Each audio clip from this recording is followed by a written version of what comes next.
What is up, my ninjas? I am Strident, and I'm back with another video. My main reason for making this video is that I am a Saints Row fan. I used to be a Grand Theft Auto fan, but I started wanting more from my games.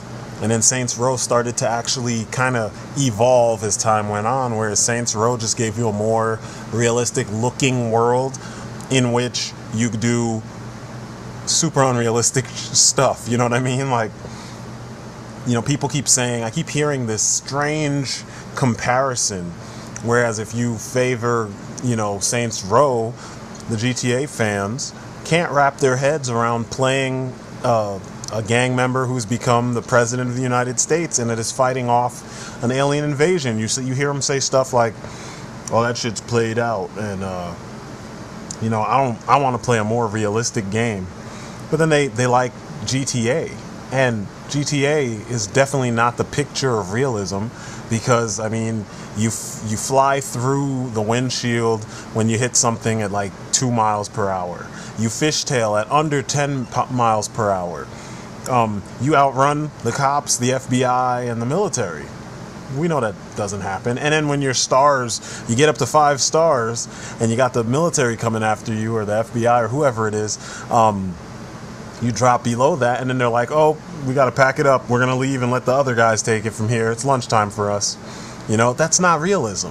You know, it's an imposed realism. It's almost like relative realism. It's only real in the context of, or in comparison. It's more realistic in comparison than GTA, but it's still game logic.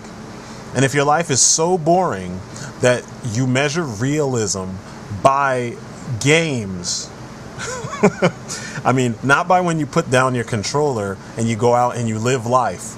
That's realism. You measure realism from one game to the next, and something is really fucking wrong. And you know, hearing the comparisons, I'm just like, man, you guys are so misguided. It doesn't make sense. And you're the same people who turn around and, you know, you complain about, you know, a movie being this way, or superhero movies. This is my favorite one because we just finished with Man of Steel.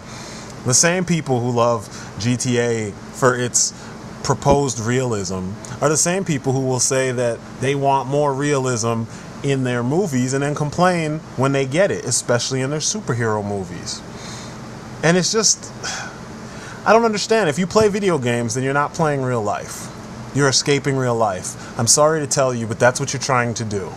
And it's a fact. I mean, unless Mario getting warped in through the freaking sewage lines to the Mushroom Kingdom is real life, you know, and I missed something, and Sonic the Hedgehog doesn't exist. I mean, I definitely don't do any drugs, so he couldn't exist on any level for me, other than me playing this game. So if that's the case, you know what I'm saying? From the Pong days to the Donkey Kong days to the, you know, the Mario and Sonic days to now, last time I checked, it's all fake.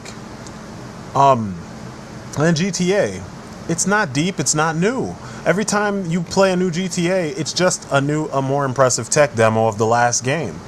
Yes, they give you a couple more moves or a couple more abilities or something, but it's always the same game with a couple new things and a different main character. I mean, look at this game. It's essentially Mouse or Claude, CJ, and Tommy Vercetti with different names.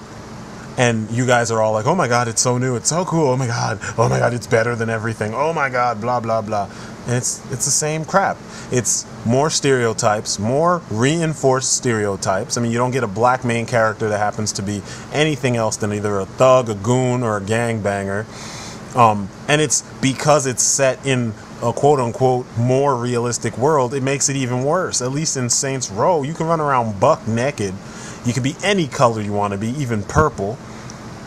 The main default character is a white guy, which on some levels is kind of annoying because, you know, he's the leader of the Saints and he is the president in this game. But then when you think about it, he does a whole lot of jacked up stuff, and there's your default character. So, you know, you can take it how you want to take it. But in Grand Theft Auto, I mean, seriously, everybody's trying to get out of their life of crime, and they always take steps to walk right back into it.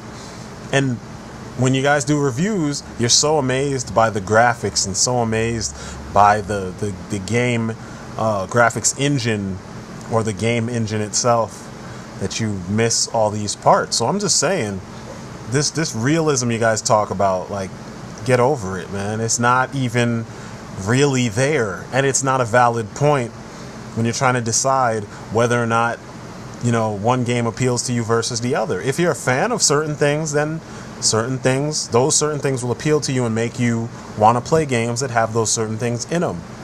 If you're not a fan of those certain types of games, you're just not a fan of those certain types of games. You'll go for what appeals to you. You don't have to diss one to make you feel better for liking the other. You know? And I noticed that with a lot of gamers today. And I mean, this shit is why I'm glad I'm not really a gamer, and I'm casual, and I have a family, and I have a wife, and I have other things to do than live my life for games. And I don't mean that as an insult, but if this is the company that I'm keeping by playing these games with people who have no imagination, people who, I heard someone actually say, or read someone actually say, and I know you shouldn't read the comments, but I like to hear or see what people are thinking. Here on YouTube, on game trailers, on wherever I go, I want to hear and see what people are thinking. I mean, I've gotten to some really good discussions on 1UP. Especially when it came to like fighting games and stuff like that. So I always check, you know, because sometimes people do make sense. But I keep hearing people say stuff like, you know, Alien Invasion so played out. It is in first-person shooters. Because as we know, the first-person shooter genre has no creativity. Zero creativity. Zero from the design standpoint, character designs, enemy types, weapons. I mean, they literally borrow the same weapons from every single piece of sci-fi. So all the successful sci-fi, you can play a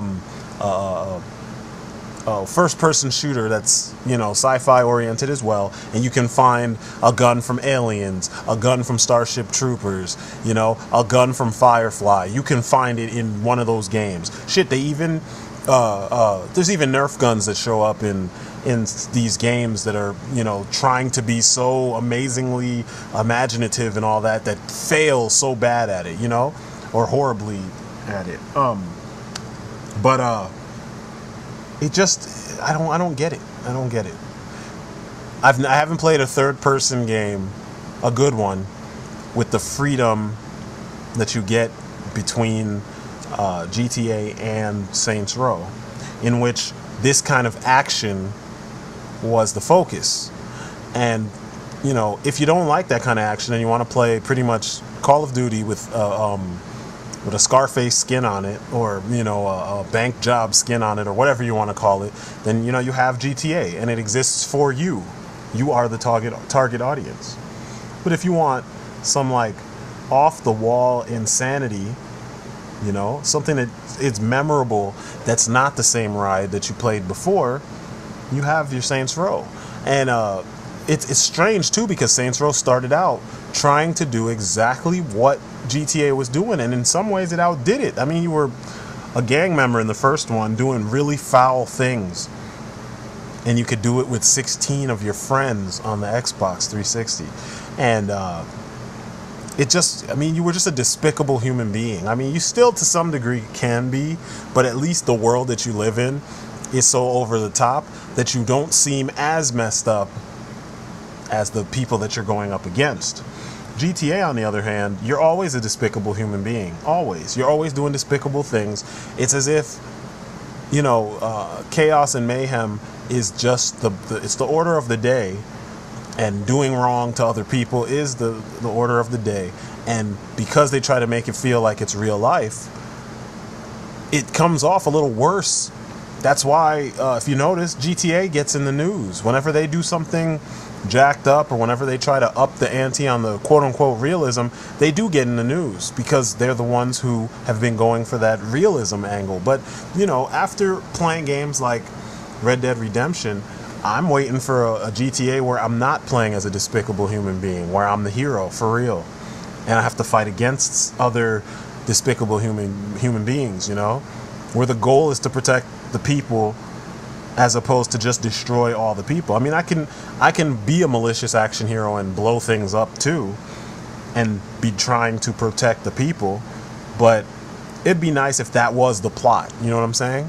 Because I mean, how many times are we gonna play some, you know, down and out loser of a wannabe mobster who just loves killing people, and that they're given the, you know, free reign to do so? You know. So anyway, that's me ranting about this stupid conflict. You know, it's always like this with gamers too. They pick two things that are kind of similar, and they just go at it back and forth, as if you get anything out of it. You don't get any money. You don't even get the game for free because you were on one side versus the other. So I don't understand why people are still doing this crap. You know, you just play what you like, call it a day, and others will play what they like and they'll call it a day, and everybody is better for it. You know, so. This is, you know, just one of my random thoughts. Get at me in the comments if you guys feel what I'm saying. If you don't feel what I'm saying, get at me in the comments. You know how it works. Peace outside.